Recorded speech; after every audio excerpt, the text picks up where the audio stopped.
Pronto. Deixa eu fechar os microfones. Muito bem. Vamos orar então e vamos começar. Senhor Deus, muito obrigado, Pai. Mais um dia que o Senhor nos dá. Obrigado, Deus, porque o Senhor tem nos dado esse privilégio de estudar a Tua Palavra juntos. Esse privilégio de estar passando versículo a versículo, Senhor, e estudando esses textos que são meio complexos, meio até contraditórios com os teus mandamentos, mas que tudo estava debaixo do teu plano, tudo estava debaixo daquilo que o Senhor tinha como propósito, Senhor. Tudo isso aconteceu muito por conta da falha humana, né, do Adão e Eva que decidiram pecar, Deus, e por isso esse pecado habita em nós. E nós queremos, através desse estudo da Tua Palavra, Pai, que nós possamos focar na coisa certa, nós possamos ser lapidados e guiados pela Tua Palavra, Senhor. Obrigado, Deus, porque o Senhor é misericordioso conosco, o Senhor nos abençoa e o Senhor nos fortalece a cada manhã, através dessas devocionais, através desse mergulho que nós damos dentro da Tua Palavra e dentro do Teu pensamento e dentro dos Teus conceitos e dos Teus princípios. Obrigado, Deus, pela vida de cada um aqui que tem se esforçado e tem se dedicado em fazer esse estudo, essa devocional junto comigo aqui durante esses dias. Nós te agradecemos, te louvamos tudo isso e te pedimos em nome do Senhor Jesus. Amém. Muito bem, pessoal. Eu entendo que os textos de hoje, eles não são difíceis, mas assim, eu vou trazer duas coisas bastante importantes olhando para esse texto, né? Uma no capítulo 11 e uma no capítulo 12. O capítulo 13 vai ser um pouco mais informativo e rápido, mas eu queria trabalhar um pouquinho melhor o capítulo 11 e o capítulo 12, tá?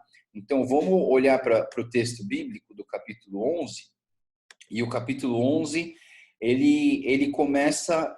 A gente precisa lembrar que Jeú, aquele sanguinário lá, que cumpriu as promessas do profeta Elias, ele veio e acabou com a família do Acabe, muitas mortes, ele eliminou os descendentes aí, mas a gente sabe também que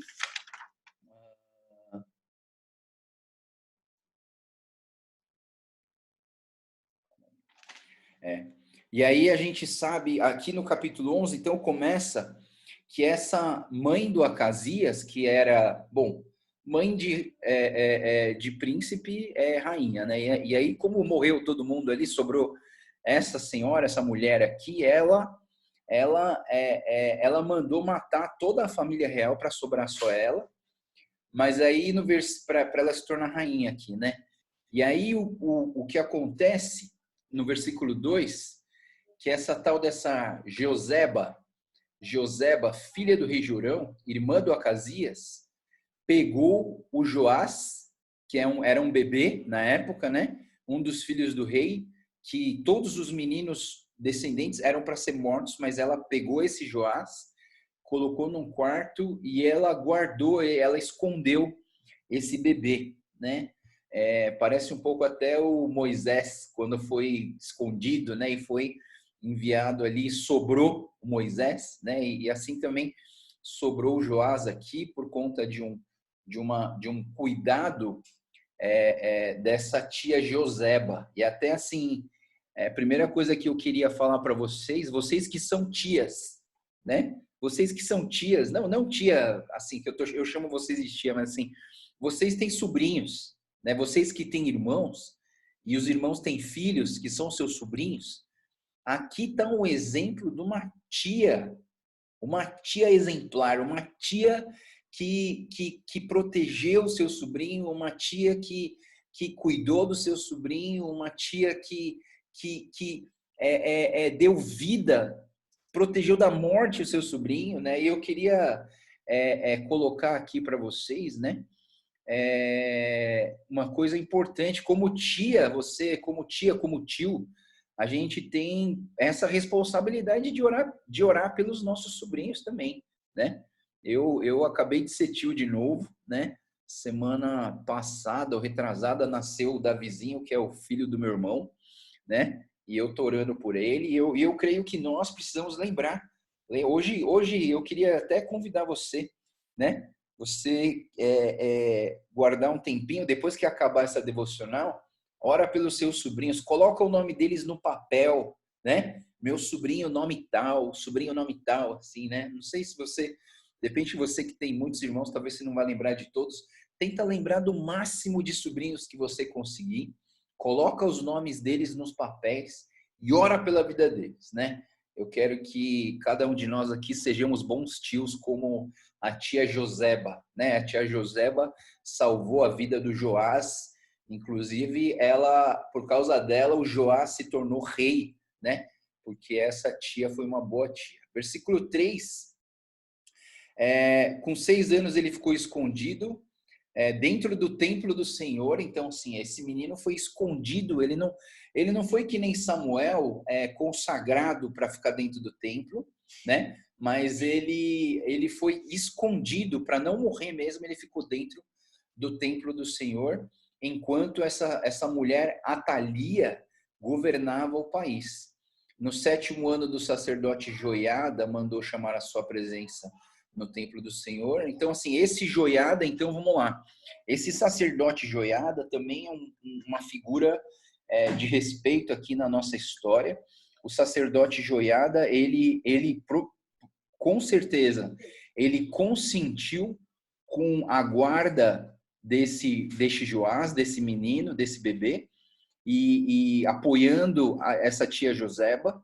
O Joiada, então, cuidou desse menino dentro do templo, né? E abençoou esse menino dentro do templo, né? Versículo 4 aparece, então, finalmente aparece esse menino e o sacerdote, então, resolve ordenar, ungir esse menino rei por conta de não deixar a rainha Atalaia no governo, né? Eles, do versículo 5 até o versículo 8, então, existia um plantão de segurança 24 horas para proteger o príncipe, o Joás. Versículo 9, eles se organizam no plantão de proteção, de segurança. Versículo 10 até o versículo 12, ele é coroado e ungido rei de Judá. Então, existe uma unção do rei sobre esse menino. O menino começou a reinar com 7 anos, né? 13, o versículo 13. Atalia foi lá no templo, porque estava tendo barulho, foi lá no templo ver o que estava acontecendo. Versículo 14. Ela viu que o menino estava sentado, estava numa posição de rei. Ela rasgou as suas vestes, essa Atalia, e ela começou a gritar: traição, traição. Versículo 15, o sacerdote Joiada, manda tirar a Atalia do templo, porque ela não era para morrer dentro do templo.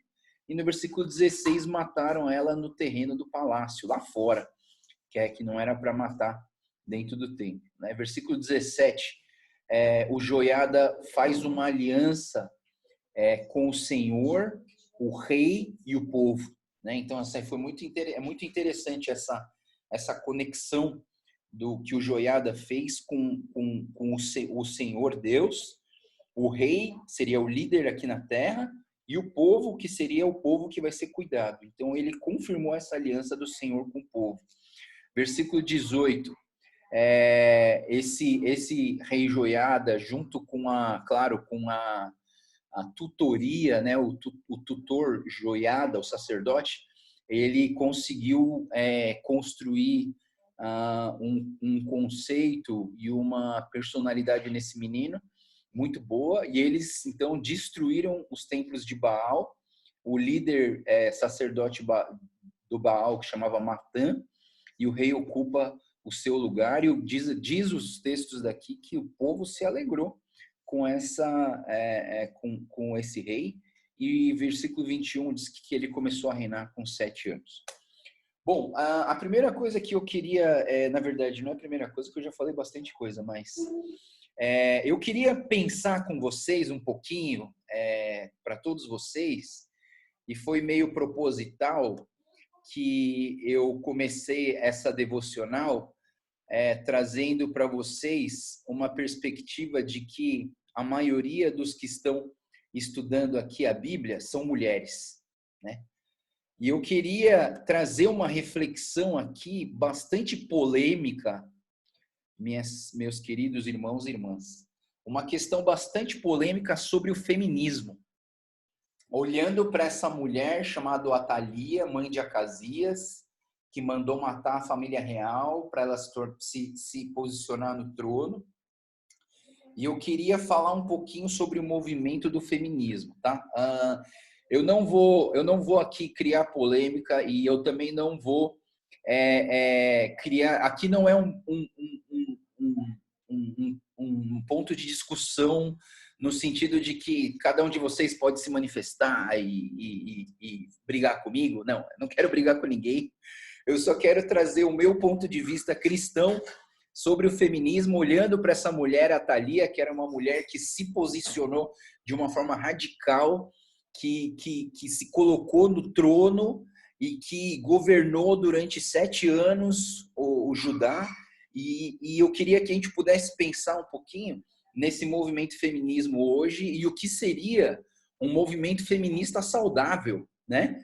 Porque é um assunto que corre por aí, é um assunto que tem dado muita polêmica, mesmo no meio cristão, na sociedade, e alguns males que o movimento feminista tem trazido para o mundo. E eu queria comparar tudo isso rapidamente, não vou me aprofundar muito, que é o objetivo da devocional, não é esse, mas eu queria aproveitar isso para conversar um pouquinho sobre esse assunto, tá? Bom, o movimento feminista assim, existe um feminismo equilibrado e existe um feminismo radical. E esse movimento feminismo radical, ele começa em meados de 1700, 1800, mas assim, em 1900, na década de 50, as mulheres, só que acho que principalmente na área dos Estados Unidos, né? Elas buscavam direitos fundamentais igualitários para homens e mulheres. Por quê? Por que homem precisava ganhar mais do que mulher? Por que mulher não poderia estudar e não poderia ter carreira, não poderia ser chefe, não poderia ser líder? E aí, por conta disso, eu diria até para vocês, nesses princípios de luta, eu seria feminista também. Eu lutaria para que as mulheres tivessem o mesmo direito como os homens. Por quê? Porque quando a gente olha na palavra, a gente vê que quando Deus criou o homem e a mulher, ele criou igual. Ele não criou um super poderoso e a outra para fazer tudo que o outro manda. Não.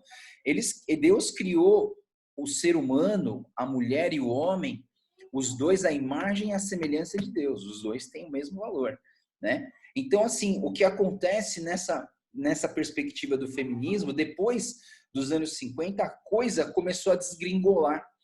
Por quê? Porque aí o movimento começou a tomar uma forma de militância, né? Uma forma assim de não só lutar pelos seus direitos, mas atropelar qualquer um que viesse contra a ideia de que a mulher poderia ser como os homens em seus papéis. E eu acho que é aqui que começa a confusão. Quando a gente começa a entender que os dois têm os mesmos direitos, têm os mesmos valores, mas aos olhos da Bíblia, os dois têm papéis diferentes, né? E aí a briga e o negócio começou a ir contra o que a gente entende na palavra de Deus, porque essa luta começou a trabalhar os papéis, né? Então o papel do homem, o papel da mulher são diferentes, e aí elas queriam que os papéis fossem iguais. E por conta dessa luta, eu tô dando uma resumida bem grande na história, tá, pessoal? Depois eu posso indicar para vocês alguns. Tem um livro chamado Feminismo Radical. A minha esposa leu, acho que ela tem aqui. Feminismo Radical da Caroline McCulley. Caroline McCulley. Ela era uma ex-feminista radical e ela sofreu um abuso na sua infância. Essa mulher, ela se converteu, ela estava indo na igreja, e lá na igreja ela viu o pastor dela assediando as jovens, inclusive ela, dentro da igreja, né? E aí, por conta disso, criou uma raiva nessa mulher, e ela, então, não encontrou a resposta dos questionamentos da vida dela dentro da igreja, e ela encontrou essa resposta na universidade, onde existia um movimento partidarista, onde havia movimento feminista, e o feminismo conseguiu alimentar e responder para ela essas perguntas que ela tinha no coração e essa dúvida e esse problema que ela teve na igreja com um pastor que assediava as jovens, né? E aí ela conta que depois que ela entrou numa igreja de verdade e começou a confrontar esses pensamentos, ela foi para a Bíblia, mergulhou na palavra de Deus e percebeu que o feminismo radical estava errado, que o feminismo radical estava gerando coisas terríveis como aborto, né? A mulher não precisa ser mãe, ela pode abortar a hora que ela quiser, porque ela tem todo o direito de não querer ser mãe, de não querer formar uma família. A mulher, nesse feminismo radical, surgiu a defesa pelo lesbianismo, ou seja, o homossexualismo surge desse movimento feminista extremista. Existe uma questão de papéis também, que é problema dos títulos, né? As mulheres começaram a não estou falando que elas não podem ministrar, já vou tocar nesse assunto, mas eu estou falando assim que esse feminismo trouxe uma busca por igualdade de papéis, e eu entendo que assim cada um tem o seu papel, né? E aí outra e acho que é a mais grave, que talvez para o cristianismo é uma das mais graves em relação a esse feminismo radical, foi a insubmissão, porque assim, nessa questão da mulher, quando fala sobre serem submissas aos seus próprios maridos, essa insubmissão gera uma insubordinação ao próprio Deus. E aí o feminismo, ele se desvincula da palavra de Deus e ele afasta as pessoas que lutam por um feminismo radical, afastam essas pessoas da Bíblia ao ponto de ter um movimento feminista que fala que a Bíblia tinha que ser refeita e que Deus não é um Deus masculino e que a Bíblia é paternalista. Sim, ela é meio, o Velho Testamento é muito paternalista, mas essa não era a vontade de Deus. Mas assim, ela fala, algumas mulheres falam que a Bíblia, o Deus não é masculino, o Deus, na verdade, é um Deus chamado Sofia, porque Sofia tem a ver com a sabedoria de Deus, e que Jesus não deveria de ser chamado de o Filho de Deus, e deveria ser chamado a criança de Deus, porque, então assim, heresias gigantes são produzidas a partir de um movimento que olha só para o coração, que olha só para a emoção machucada e que gera tantas coisas ruins, né? Então a palavra patriarcado, que foi criada por essas mulheres, ela traz essa ideia de que todo homem, todo macho, ele quer inferiorizar o feminino e depreciar o feminino, que também não é verdade, é uma meia verdade, porque assim, tem gente assim, claro que tem gente assim, por causa do pecado, tem homem assim, claro que tem homem assim, né? Eu entendo que existe esse preconceito machista, existe, né? E então essas coisas ruins têm gerado. Qual que é a solução para esse feminismo? Eu acho que o feminismo não é errado se você conseguir entender o feminismo equilibrado, baseado na palavra de Deus.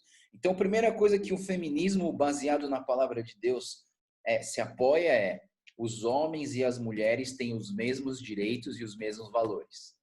Então, assim, se você vive numa cultura onde as mulheres são depreciadas, inferiorizadas e desvalorizadas, eu entendo, o feminismo precisa aparecer e a gente precisa tornar equilibrado e equalitário os direitos e os valores, porque os dois têm os mesmos valores, porque foram criados à imagem e semelhança de Deus. A Bíblia, quando a Bíblia fala do homem e da mulher, a Bíblia fala de que o homem e a mulher foram criados diferentes, né? Por quê? Pessoal, biologicamente, nós somos diferentes. As qualidades, o jeito de pensar é diferente. O jeito de lidar com as emoções é diferente. A racionalidade, assim, como que a gente forma as nossas ideias é diferente. Aliás, tem um psicólogo que fez um vídeo fantástico de como que funciona o cérebro da mulher e como que funciona o cérebro do homem. Esse vídeo é fantástico. Ele diz assim que os homens têm várias caixinhas, mas eles são guiados por uma caixinha especial que chama caixinha do vazio. É por isso que o homem, ele precisa da caixinha do vazio. A caixinha do vazio é assistir jogo de futebol, é pescar, é jogar tênis, é fazer tudo que o cérebro não precisa funcionar. O homem precisa de usar essa caixinha do vazio, né? E as mulheres, né? Elas não precisam da caixinha do vazio. Todas as caixinhas têm funções. É por isso que as mulheres, elas conseguem fazer várias coisas ao mesmo tempo. Eu não duvido que algumas mulheres que têm o vídeo desligado aqui na devocional, elas estão fazendo almoço, fazendo a devocional, ouvindo o pastor Joel, escutando uma musiquinha e ainda se maquiando e ainda fazendo as coisas. Eu não duvido que isso possa acontecer, por quê? Porque as mulheres têm essa capacidade de fazer várias coisas ao mesmo tempo, com todas elas conectadas, e elas não precisam da caixinha do vazio. E aí, porque a mulher não precisa da caixinha do vazio, existe uma crítica em relação ao homem. Então, assim, é interessante a gente ver essas diferenças. Então, biologicamente, as mulheres são diferentes. O corpo do homem e o corpo da mulher são diferentes, né? Então, assim, existe uma diferença muito grande em relação a isso. Então, trazendo uma solução para essa questão do feminismo, eu diria assim que o verdadeiro feminismo bíblico seria esse. O verdadeiro feminismo bíblico seria esse.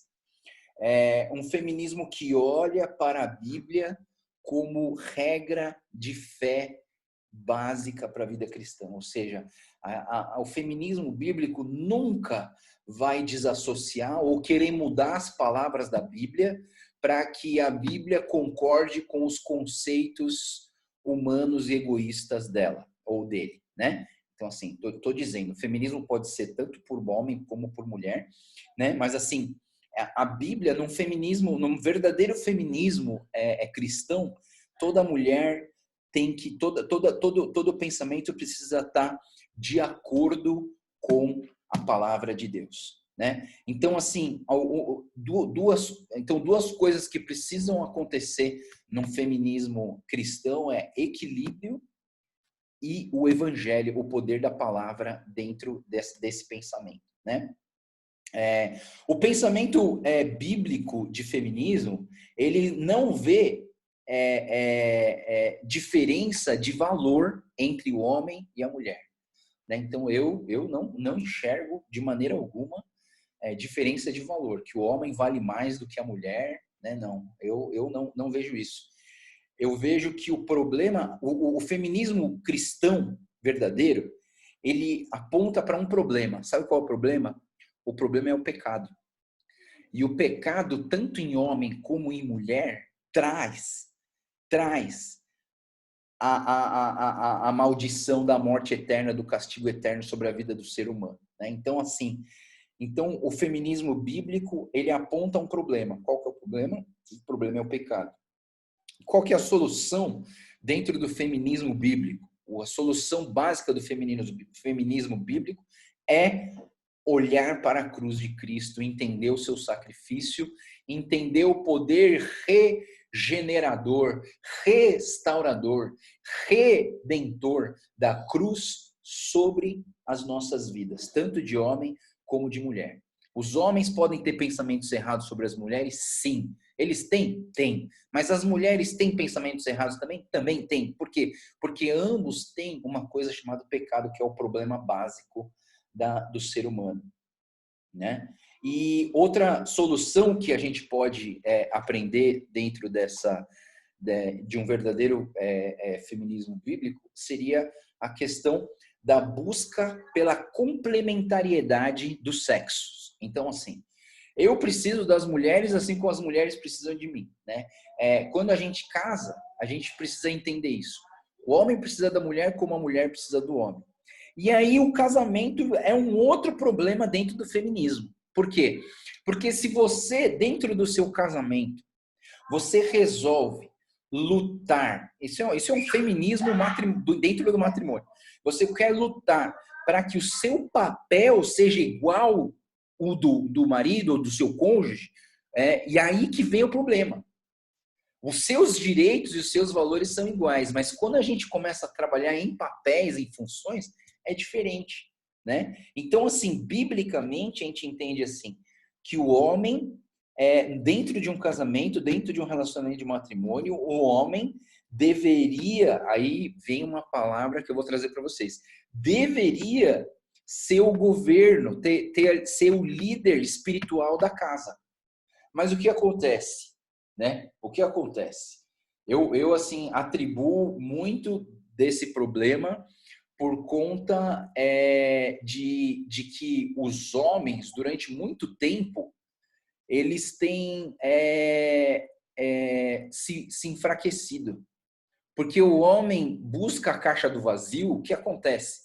Se você tornar a caixa do vazio, se o homem deixar a caixa do vazio seu carro-chefe, aí, sabe o que o homem vai virar? O homem vai virar um bananão, o homem vai virar um cara sem autoridade em casa, ele vai ser um cara preguiçoso, ele vai ser um encosto, e aí a mulher, que é uma lutadora pelos seus direitos, pelo direito igualitário, a mulher que é trabalhadora e que consegue trabalhar várias coisas ao mesmo tempo, o que acontece? Durante um período algumas décadas atrás, a gente vê as mulheres têm estudado mais, as mulheres têm se capacitado mais, as mulheres têm...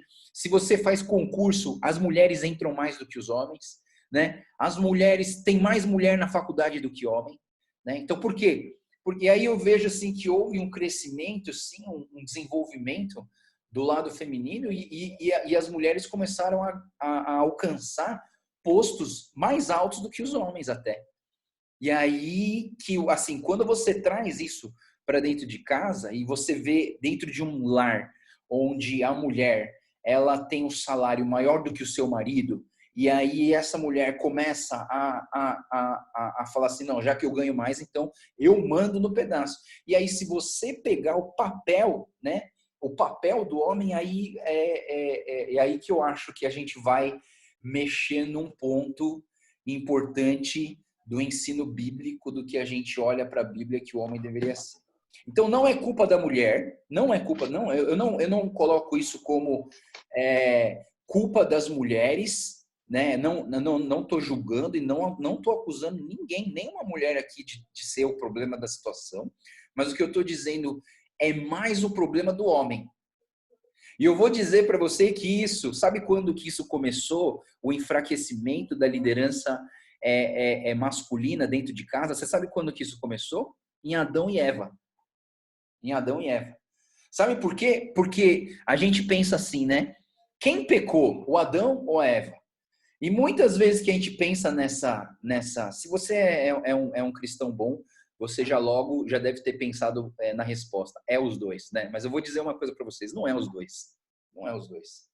E assim, muitas vezes a gente pensa que foi a mulher que pecou porque foi a mulher que foi até a árvore, foi a mulher que foi lá perto da fruta, foi a mulher que conversou com a serpente, foi a mulher que foi seduzida pela serpente, foi a mulher que pegou o fruto, foi a mulher que mordeu o fruto e foi a mulher que levou o fruto pro Adão. E aí muita gente pensa, não, o problema, então o pecado veio pela mulher. De jeito nenhum. Você sabe a quem a Bíblia atribui o pecado, o primeiro pecado da humanidade? Ao homem. Se você for lá em Romanos, o Romanos fala assim, o primeiro Adão trouxe o pecado ao mundo, o segundo Adão trouxe a salvação ao mundo. O primeiro Adão era o Adão do Adão e Eva, o primeiro homem. O pecado, ele tem a ver com essa questão dos papéis. Por quê? Porque se o homem tivesse fazendo a parte dele, de cuidar da sua esposa, de amar sua esposa, de dar sua vida pela sua esposa, ele não ia deixar essa mulher ir até a árvore. Ele não ia deixar essa mulher, ele ia instruir essa mulher para que ela não fosse seduzida pela serpente. Ele ia cuidar da mulher para que a mulher não chegasse perto da árvore. Ele ia cuidar dessa mulher, ensinar a sua mulher a não pegar o fruto e não morder o fruto. Aonde estava o Adão na hora que a mulher pegou o fruto? Ele estava em silêncio.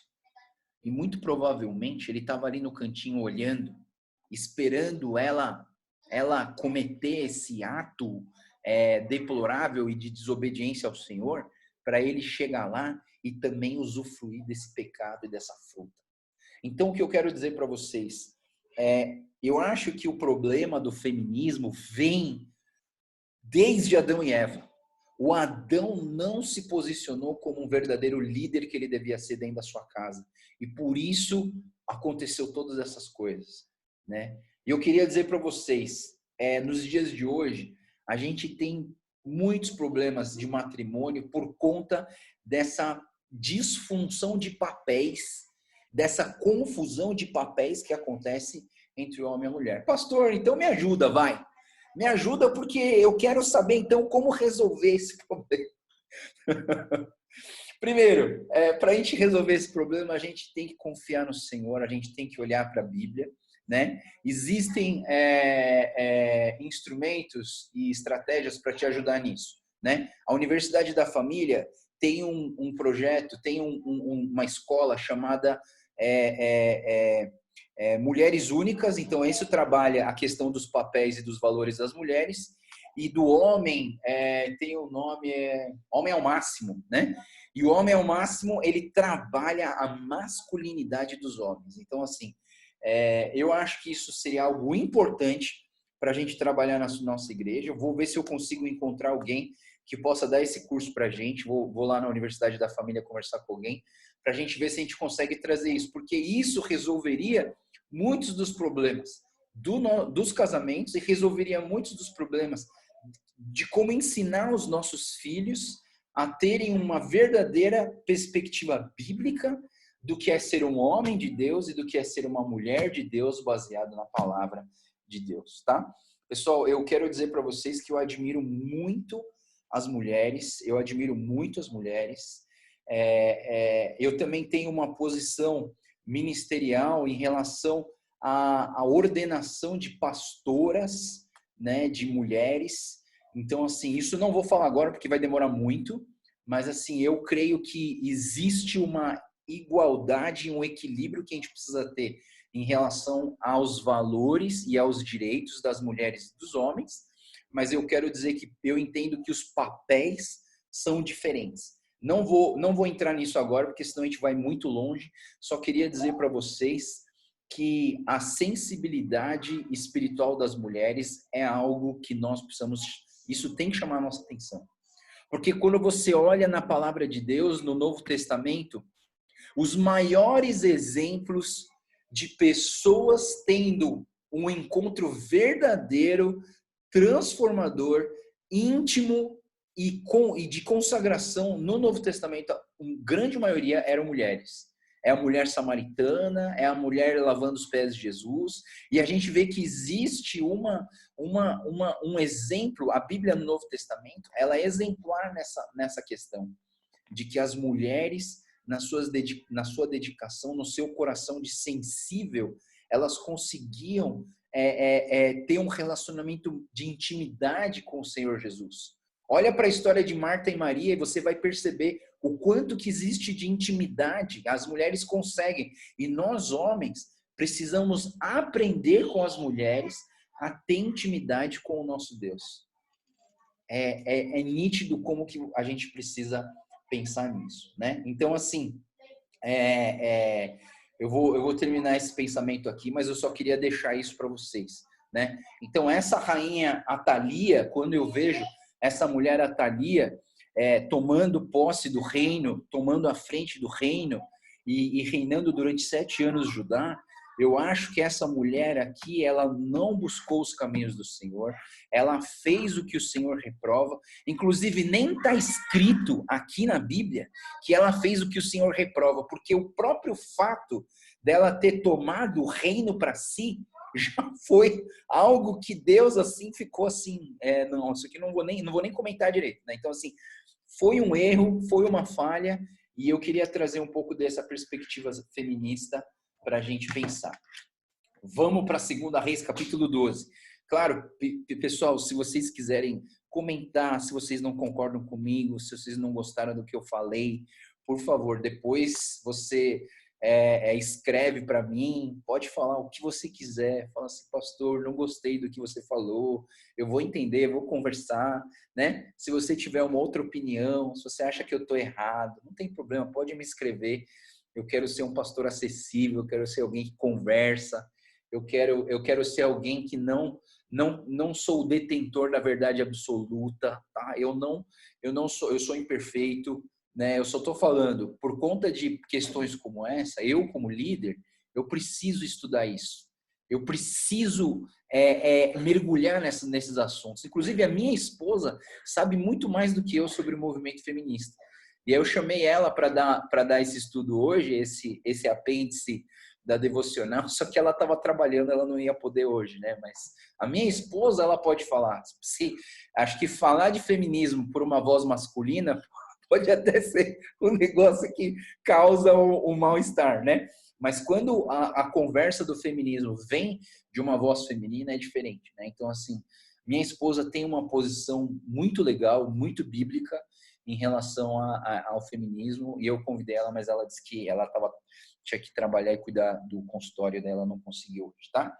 Vamos pular e vamos para o capítulo 12, que tem um assunto bem legal no capítulo 12, tá?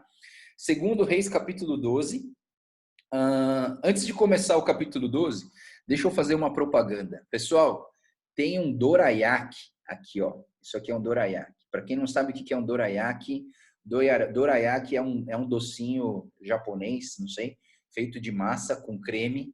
E a nossa irmã da igreja, Silvana e o Toshi, eles que estão passando por essa fase, tendo dificuldade, eles estão produzindo esse dorayaki, uma bandeja de, não sei se é 10, por R$30, mas para ajudar a manutenção da casa deles lá, né? Então, se você tiver interessado, depois você me escreve que eu passo o telefone deles. Eles entregam em casa, né? Então, assim, e é interessante para a gente poder ajudar um ao outro, tá? Vamos lá, 2 Reis, capítulo 12, e o texto, o capítulo começa assim.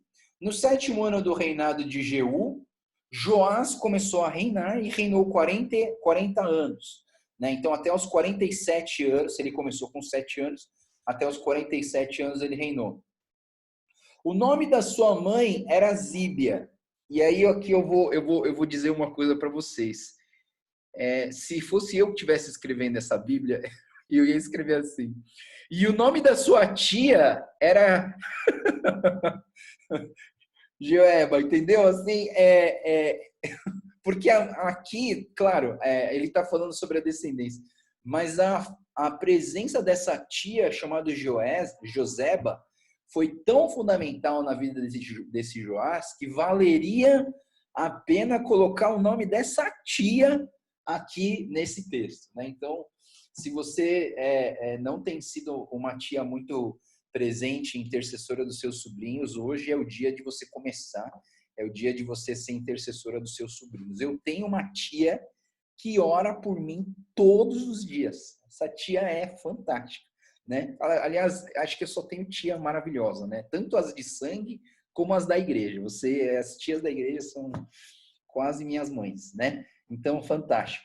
Então, vamos lá. E aí, nesse texto, a gente vê que o Joás fez o que Deus aprova. E tava demorando, né, para a gente ver alguém que aprovava, que Deus aprovava os seus feitos.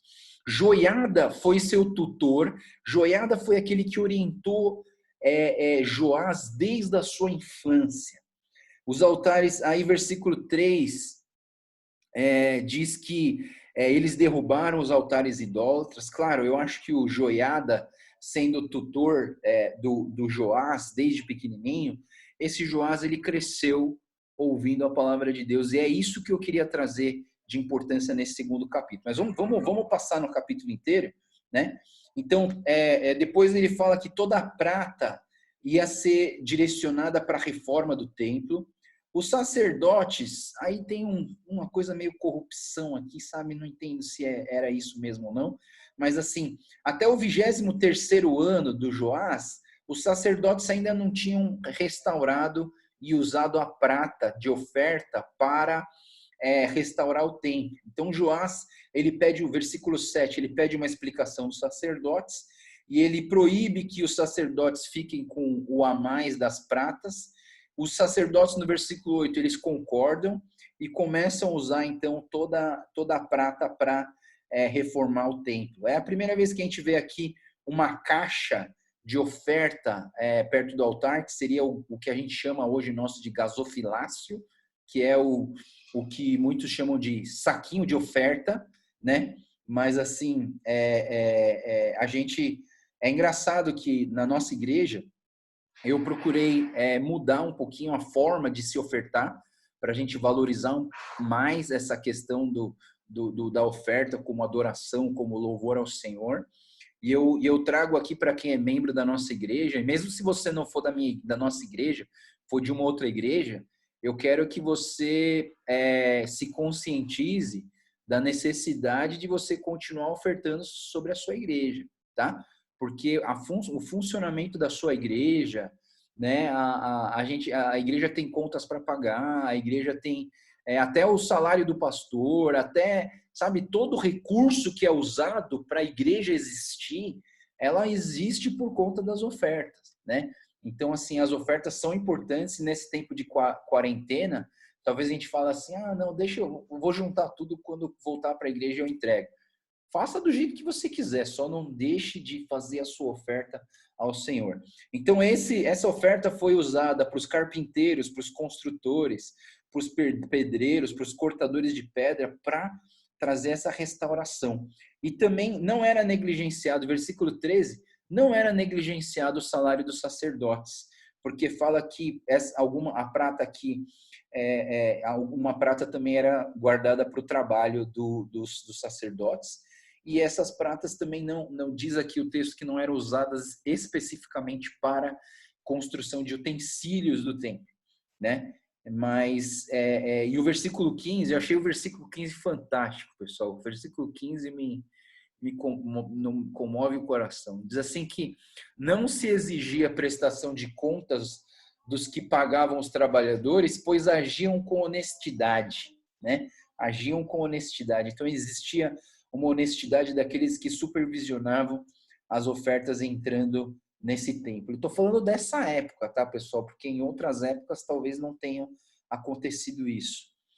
Uma parte era para os sacerdotes, versículo 16, e aí no versículo 17 uma história começa a pegar aqui, que aquele rei Hazael da Síria voltou a aparecer, né? E ele, lembra que esse Hazael, a profecia sobre a vida desse Hazael de Eliseu, que Eliseu chorou quando olhou para o Hazael, porque ele seria um rei muito mau, que ia maltratar Israel, que ia fazer mal para Israel, né?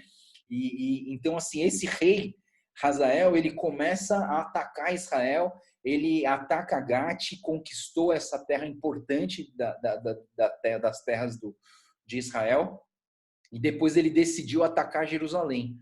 E aí o Joás, né, rei de Judá, o que ele fez? Pegou parte dessa oferta, né, do templo, e ele enviou para o rei Hazael na Síria. Ele deu um presente caro para o rei Hazael. E interessante, o rei Hazael da Síria desistiu de atacar Jerusalém. E aí eu trago assim para a gente esse ponto, né, de que tem um ditado que fala assim: quando um não quer, dois não briga. Já ouviu falar nessa frase? Quando um não quer, dois não briga? É fácil falar, né? O duro é praticar. Porque a gente é muito orgulhoso, o orgulho habita dentro de nós, né? E o orgulho não permite que a gente faça isso. Mas o que eu quero dizer, uma lição do rei Joás aqui pra gente é o seguinte: é preciso ceder uma parte, né? Duas partes vão brigar. Uma parte é preciso ceder para que não haja briga. É um princípio bom, né? Olhando para essa história, é um princípio muito bom. Para você não brigar, você precisa ceder, uma parte precisa ceder. E é interessante que isso acontece em qualquer lugar, pessoal, entre os irmãos, no casamento, entre os amigos, em várias áreas. Alguém precisa ceder. E eu queria dizer uma coisa para vocês. Quem é forte é aquele que bate ou é aquele que suporta o sofrimento? É aquele que suporta o sofrimento. Jesus foi o mais forte de todos. Por quê? Porque ele suportou todo o sofrimento. Jesus cedeu da parte dele. Jesus não usurpou ser igual a Deus, se tornou em forma de servo, né? Isso é Filipenses capítulo 2, versículo 5 em diante. Jesus, ele foi o que mais cedeu. Ele, como Deus, poderia vir aqui na terra, bater em todo mundo, mandar todo mundo para o inferno, acabou. Ele é poderoso, mas Jesus queria quebrar um paradigma das nossas vidas de que o forte é aquele que bate. Não, o forte é aquele que suporta. Nós precisamos aprender a força, né? Eu não sei se você lembra o culto distrital que teve lá na Metodista Livre da Saúde, que eu preguei sobre o livro de Romanos, capítulo 15, né? E o Romanos capítulo 15, ele começa assim: porque vocês são fortes, suportem a debilidade dos fracos. Isso é muito interessante, por quê? Porque se você é forte, você não precisa bater. Se você é forte, você consegue suportar a dificuldade dos outros. Jesus Cristo deu esse exemplo, né? E o exemplo que eu dei para todo mundo foi o filme O Kung Fu Panda, né? Porque o Kung Fu Panda ele foi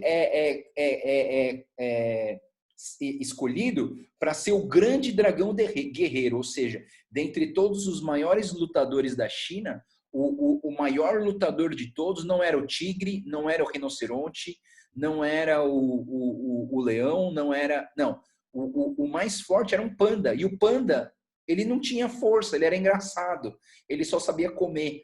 E o panda, ele era fofinho. Por que ele era fofinho? Porque quando alguém batia nele, ele tinha tanta gordura que ele não sentia. Ele era tão fofinho que ninguém queria bater nele. Quando batia, ele não sentia, ele sentia cócegas. Você entende? Então, quem é o forte da história? É aquele que consegue lidar com suavidade a agressividade dos fracos. O que eu quero dizer com isso? Eu já falei isso para vocês no outro dia. Para mim, pessoas agressivas, pessoas que falam muito palavrão, pessoas que são muito violentas, essas pessoas elas têm tudo isso por causa da insegurança do coração delas. Elas precisam se posicionar. Elas precisam falar assim: eu sou forte. Eu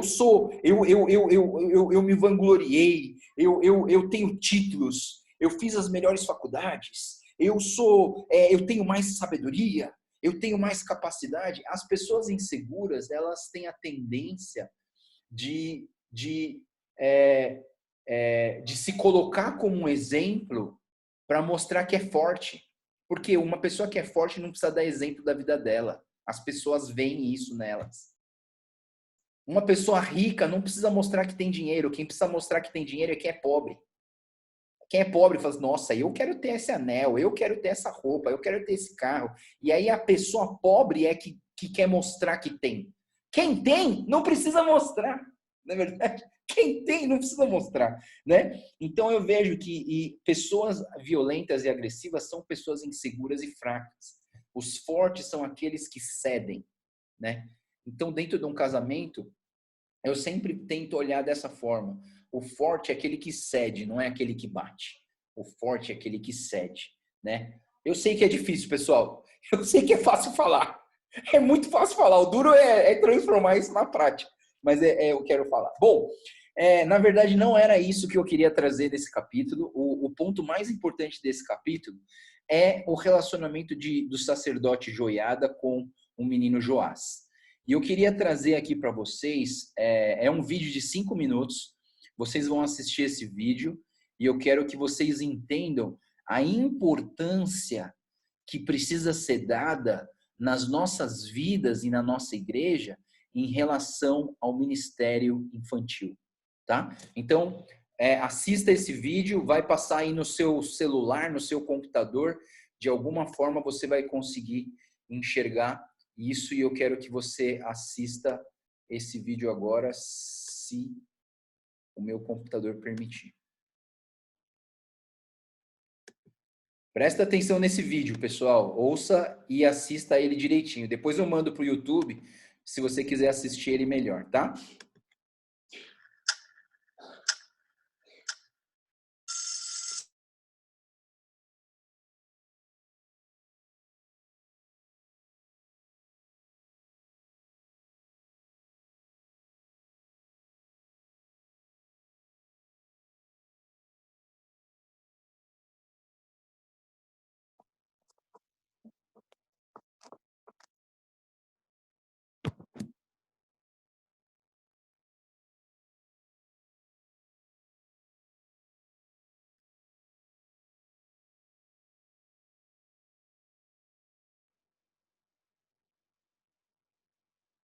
As pessoas vão nascer. 6 bilhões. Nos próximos 10 anos. 1 bilhão de pessoas. Vixe. 1/3 em menos de 15 anos.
Vocês estão me ouvindo? Estão me ouvindo?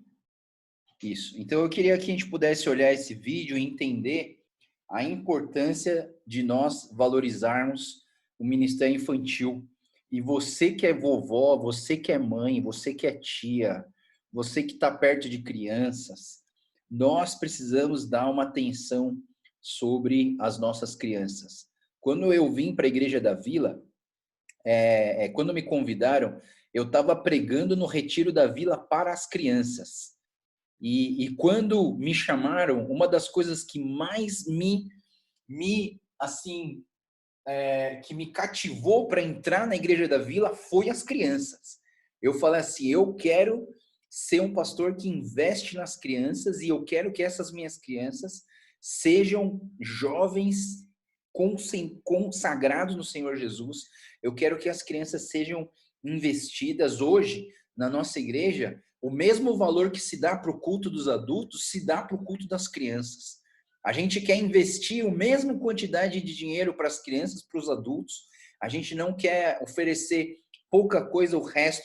A gente proibiu de chamar o Ministério de Infantil de cultinho. Não é cultinho, é culto normal. É o culto, assim como a gente cultua lá os adultos, as crianças também cultuam ao Senhor Jesus. Então, assim, eu queria que a gente pudesse olhar para isso, porque o Joiada, aqui nesse texto, foi um camarada que investiu na criança, investiu nas crianças, né?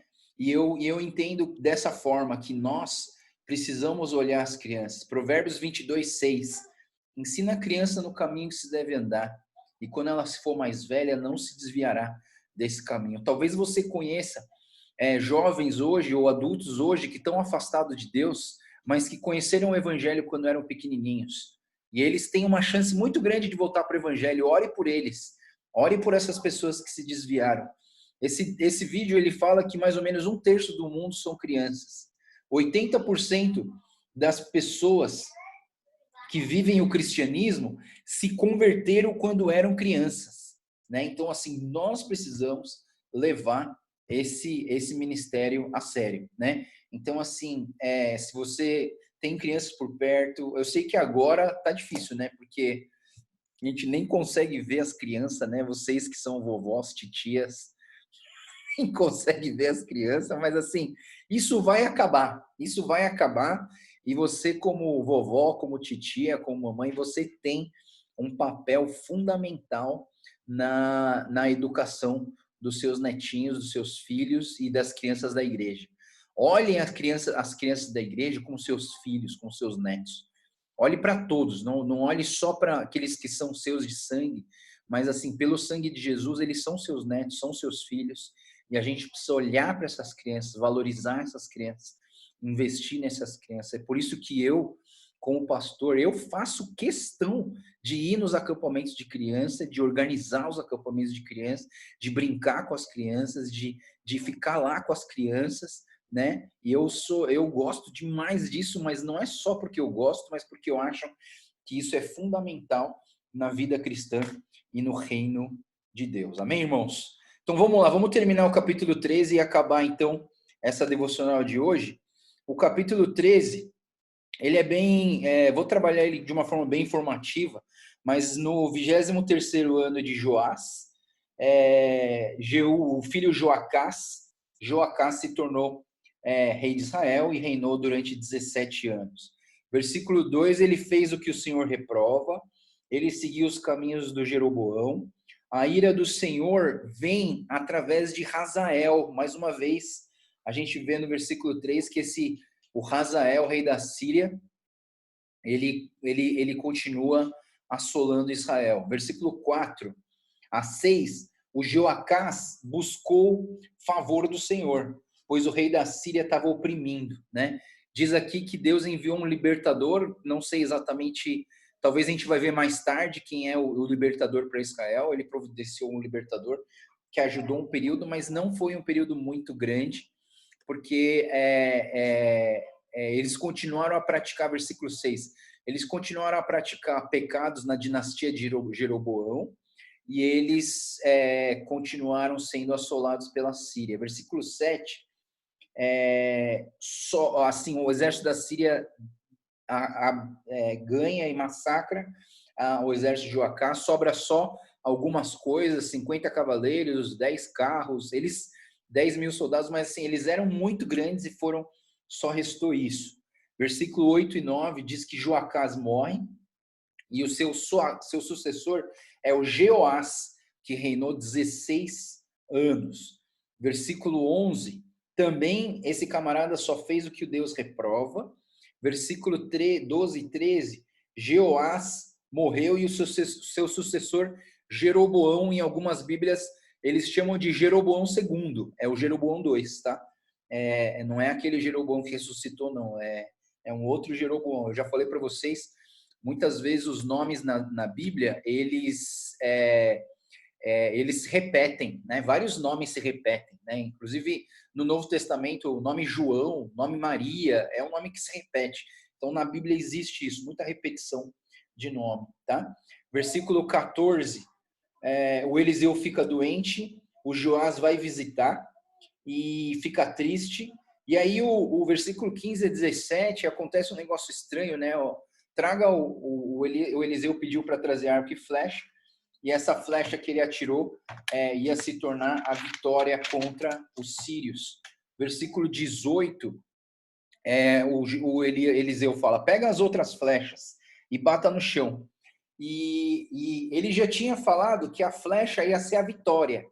Então, quando o Eliseu pede para bater a flecha no chão, o Eliseu queria saber, assim, de uma certa maneira, era uma palavra profética, nesse sentido de quantas vezes Israel ia ganhar da Síria. Então, assim, o rei, ele, ao invés de bater várias vezes, ele bateu só 3. E aí o Eliseu disse assim, não, você deveria ter batido mais, porque a quantidade de batidas que você deu no chão com a flecha vai ser a quantidade de vitórias que você vai ter sobre o povo, sobre essa opressão da Síria. Versículo 20 a 21, Eliseu faleceu, Eliseu morreu e foi sepultado. E aí acontece um milagre assim meio esquisito, que eu não vou entrar muito em detalhes, mas um homem morreu, foi jogado no lugar onde estavam os ossos do Eliseu. Quando esse homem encostou nos ossos do Eliseu, ele ressuscitou, né? Versículo 22 a 24, Hazael então atormentou Israel, todo o reino de Joacás. O Eterno teve compaixão do povo. E aí eu quero trazer uma questão importante nesse ponto, que o Eterno teve compaixão do povo, né? E a preocupação com eles por causa da aliança que existia de Abraão, Isaac e Jacó, e tem até hoje, né? Então, a gente sabia da palavra profética que Hazael ia assolar e fazer muito mal para Israel mesmo, mas de uma certa maneira Deus, ele volta atrás e ele faz, lembrando da sua aliança com Abraão, Isaac e Jacó, ou seja, a aliança com a comunidade. Então, Deus, ele elimina, ele não dispôs destruí-los ou eliminá-los da sua presença. O Hazael, o rei da Síria, morreu, e seu filho Ben-Hadad, ou seja, esse Ben-Hadad também é o mesmo nome do avô, né? Porque o pai do Hazael, né? E já existia um Ben-Hadad, outro rei, Ben-Hadad, e ele deu o nome do seu filho de Ben-Hadad. Joás, filho de Joacás, conquistou de Ben-Hadad, filho de Hazael, as cidades em combate. Hazael havia tomado de seu pai Jeoacás. 3 vezes Jeoás derrotou. Assim reconquistou as cidades dos israelitas. E também assim se cumpre aquela profecia das flechas batidas no chão, de que eles iam ganhar somente 3 vezes, tá? Então esse é o capítulo 13, e aí no capítulo 14 a gente vai ver, a gente vai começar aqui entender e perceber um declínio muito grande do povo de Israel até eles serem enviados para o cativeiro, tá? E aí o período do cativeiro é um período muito difícil para o povo de Israel também, né? Mas assim, a devocional acaba aqui, né? E aí fica aí com vocês. Ué, desliguei minha câmera. E aí eu queria ver se alguém aqui tem alguma dúvida, quer fazer algum comentário, né? Abre o seu microfone, pode falar. Não, eu só não queria que a gente criasse muita polêmica aqui, porque eu trouxe assuntos polêmicos hoje. Mas assim, eu só queria trabalhar alguns pontos importantes, né? Se você tiver com um pouco de vergonha de falar, você pode me escrever. Eu sempre leio as mensagens e respondo as mensagens. Quem me escreve sabe disso, né? Não fique pensando, já falei isso para um monte de gente da igreja, não fique pensando, não vou incomodar o pastor não, coitado, ele tem tanta coisa para fazer. Não faz isso, pessoal. Eu conversei com alguns pastores outro dia, inclusive meu primo, ele falou assim: Joel, eu perdi muitos membros da igreja porque eles achavam que era ocupado demais para eles. Não pensem nisso, pessoal. Por mais que eu seja ocupado, a bênção do WhatsApp é essa. As mensagens ficam lá, 1 hora eu vou ler. E aí eu vou responder, né? Se eu tiver ocupado, vai demorar um pouquinho, mas eu vou responder, né? Porque a ideia é essa, a ideia é de... eu quero ser um pastor presente na vida de vocês. Eu não quero ser um pastor distante que só vem aqui, fala um monte de coisa e vai embora. Um pastor que você só vê na igreja quando prega e depois você não vê nunca mais. Não, eu quero ser um pastor presente, um pastor que acompanha, que ora por vocês, né, que conhece vocês pelo nome, né? Eu olho para vocês, eu sei os pedidos de oração que eu oro por vocês, né? Então, assim, é muito importante ter isso, né? Eu sei que a hora que, sei lá, a nossa igreja, se de repente ela virar uma igreja de 1000 membros, como que a gente vai fazer isso, né? E aí a gente precisa ter a multiplicação do pastor Joel. Então, vai precisar de ter mais pastores para a gente dividir essa função de pastorear e de cuidar das pessoas, né? Isso já acontece nas nossas INCs, mas com o pastor Daniel e com a Isa, e isso já acontece, mas assim, à medida que a gente for crescendo mais, a gente vai precisar de mais gente para servir. Por isso que a gente investe nos jovens também. A gente tem jovens na nossa igreja que estão se consagrando para o Senhor, que tem chamado pastoral, e eu quero ver pratas da casa, né? Eu quero ver gente se tornando pastor e sendo investido aí para cuidar das outras pessoas. Queridos e queridas, alguma dúvida, algum comentário? Pastor Joel. Fala primeiro, tia Keiko. Okay. Quando a minha mãe foi consagrada para ser esposa de pastor, ela ouviu chamado de Deus, trazei as minhas crianças. E ela sempre bateu. A igreja que não tem criança é a igreja que morre. Então, eu quando fui na igreja da vila, acho que tinha só 3 crianças. Mas quando eu vejo hoje 20, 30 crianças, eu louvo a Deus pelas crianças que têm vindo à nossa igreja. É uma igreja que tem um futuro, é uma igreja que cresce. Graças a Deus. Mais alguém ia falar? Eu, pastor Joel. Fala, Claudinha. Cláudio. Não, eu só queria te falar que eu gostei muito da parte que você falou do Adão, porque eu achava que a culpa era toda vez da mulher, né? Até que não é assim não, né? Adão Não. estava lá sentado e vendo ela lá pegar fruta, né? Entendeu? É bom para os homens saber, né? Todo homem tinha que saber. Cuidar. Aliás, existe um livro. Hoje acho que o devocional eu vou falar pro meu marido. Ó, o pastor gravou, vem assistir. Um beijo.